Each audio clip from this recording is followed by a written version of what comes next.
I stutter. Forgive me because I'm very nervous right now. I will be reading a part of my entry from my old journal, and it's dated back from September 11, 2018. Today I had a breakdown. I'm still in pain. My mom blames me for what happened with Naasón Joaquín and me. She said, why didn't I tell her before it got so far? I told her that Alondra would manipulate me and the other girls, and that our parents would never believe us. But most importantly, because it was a blessing to lose your virginity to the so-called name of God. Every girl would have liked to have this blessing, but God has given us this blessing that we must protect and give ourselves to Him. This didn't make any sense to me. I was only 15. I prayed night and day for God to help me and understand. I lost all count with every girl in the group. Alondra and Naasón would tell us that we shouldn't keep in contact with them and only keep in contact with the girls that were doing the same thing as us. Alondra and Naasón would call us angels, or in Spanish, las angelitas, which I found completely uncomfortable. I want to write down everything us angelitas would do, but right now, I just want you to know my feelings. When I'm older and I'm reading this to myself, I'm done. I'm tired of being blamed by everyone. I'm done with people telling me this is a blessing. To the world, I'm trash. And to church, I'm a failure. And I'm not ready to tell anybody. But I had to. But soon I will. Naasón, the time has come. Today is the day, the time for people to know what you put me through. I'm raising my voice here in this court in front of the evil monster who abused me, raped me, and broke me. For so long, I didn't have a voice, and I didn't think that anyone would care enough to hear me speak about the horrible abuse I suffered at your hands, Your Honor. He used me, he used my faith in God and my innocence to instill an unshakable fear that I would be punished by God. If I refused him or spoke against him, Naasón and his accomplice brainwashed me to think that no one would believe me, that I would be left alone and deep in pain, shunned by God and those who I loved most, my family. Part of Naasón's process was to make sure that we suffered in silence. For years I had to suffer with shame and humiliation of what he did to me.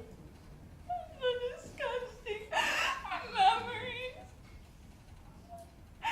The scars in my heart, my soul, my psyche. I no longer trust in people because of Naasón and what he did to me. He took advantage of my most vulnerable time and destroyed me.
numb so that I could live with the scars of Mason's abuse and the memories that haunt me.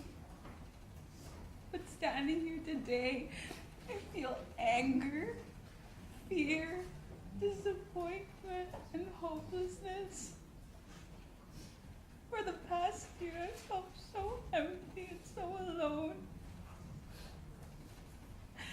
La Luz del Mundo ministers spread false rumors about us. That we were sluts, that we were drug addicts, and other horrible things. That is how they oppose. That's how they seek to destroy anyone who dares to speak up to the sinister truth of his crimes. The world I grew up in crumbled around me. I wanted to make clear that I'm a good person. I was a child when this monster savagely ripped my dignity apart. And I was in the darkest hours. I restored to anything that could take my pain away. He took my faith away. He took my purpose away. All I was left was an empty hole that I tried to fill with anything that could numb my pain.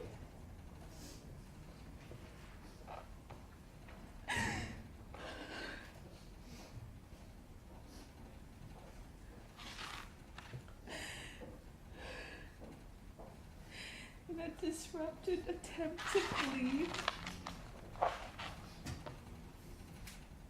the haunting memories of me being raped and abused by Naasón. I searched for inner peace and failed. The trauma I was living with led me to drop out of high school. Because waking up and getting out of bed was so challenging, it was painful. I had no desire to live in the twilight zone that my life had been thrusted into because to my own mother, to my own grandmother, lifelong friends, fellow church members, I was now an evil person who had betrayed the man of God, Naasón. I would sleep for hours and then to avoid the real world.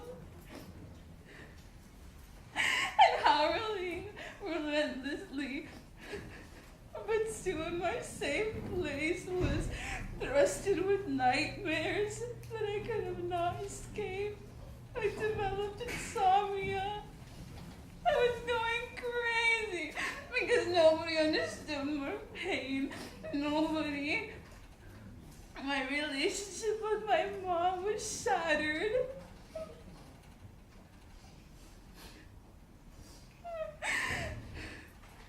By my decision to speak to the authorities, to report the abuse. I will never forget the day.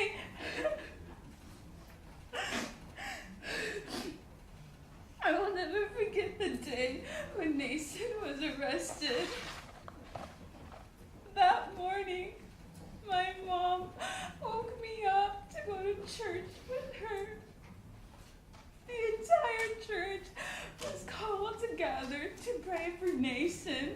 My own mother wanted me to go to church and pray for my rapist, and my abuser, and my tormentor. It made me feel so little that I didn't even have it in me to fight back. Once we arrived at the church, we walked down the benches. Everyone was screaming, crying, and pleading to God for his name. My mom kneeled down and began to pray and cry, but I knew those tears weren't for me. It broke me to stand there and even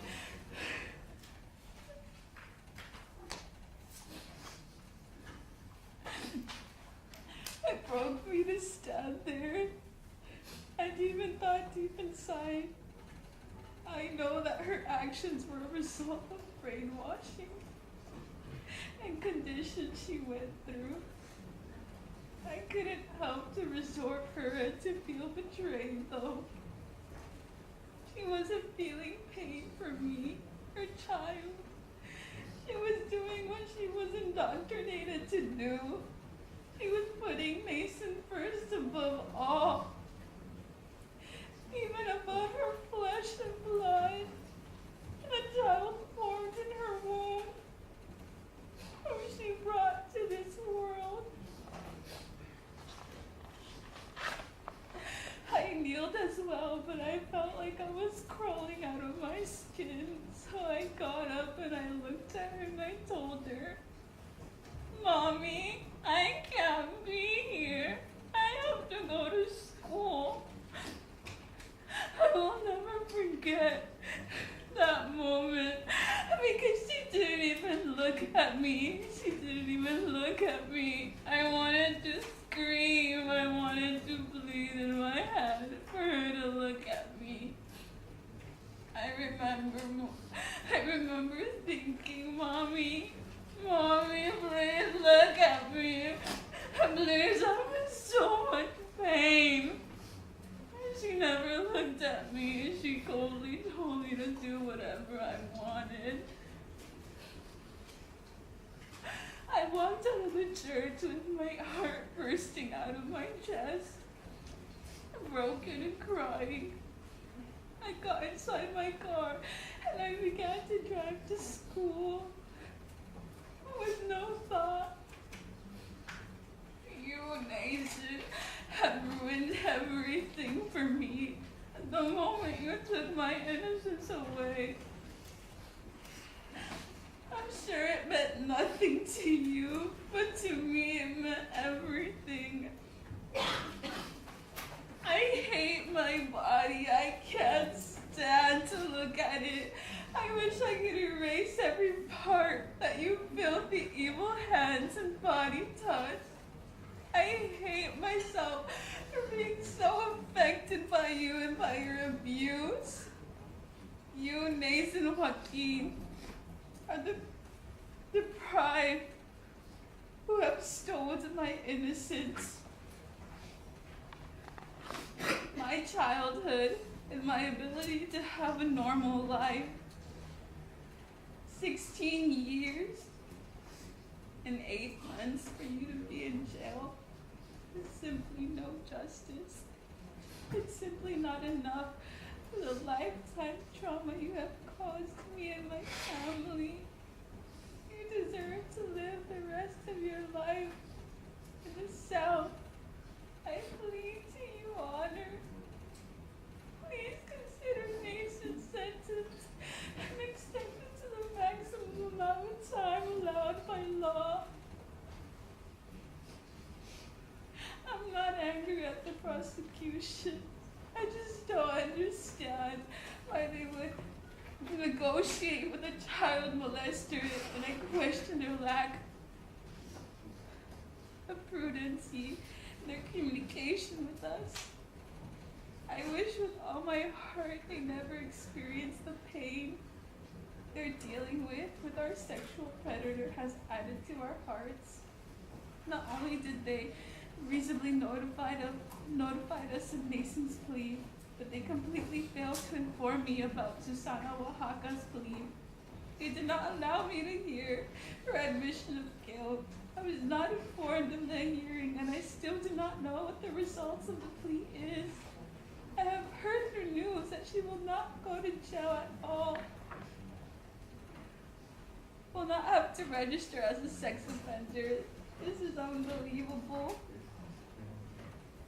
Susana is a menace to all young girls, and I cannot fathom the idea that she will have the access to thousands of children every day at church. At age 15, I clearly remember her face the first time I had to grab Naason's disgusting penis in my hand. Susana was standing there and indoctrinating me on that this was such a blessing. I will never forget her voice telling me, this is how you grab it. When it's in your hand, stroke it like in this manner. Then lick it like a lollipop and suck on it. Susana and Naasón are monsters. Your Honor, you have the power to serve justice, to excuse the law to its full extent. This isn't me pleading for me anymore. This is for all the little girls that have been abused by Naasón. Naasón is a menace to the little girls, little boys, innocent teenagers of La Luz del Mundo. The plea deal he was granted is not justice for the countless of other little girls that he still holds his secret secrets in silent pain, who live in fear of his release. He is corrupt and evil being, one incapable of remorse, as an evidence in the way he continues to lie and mislead the members of La Luz del Mundo. Naasón continues to deny my wrongdoings. He slanders and defames the court, the justice system, and his victims. He showed us and his countless other victims no mercy when he raped us, when he had pinned some of his victims down so he would violently rape them. He deserves no mercy. I beg of you, Your Honor, to set aside this plea that was made without any consideration, any consultation, any sense of justice for the very wrongdoings of the victim state.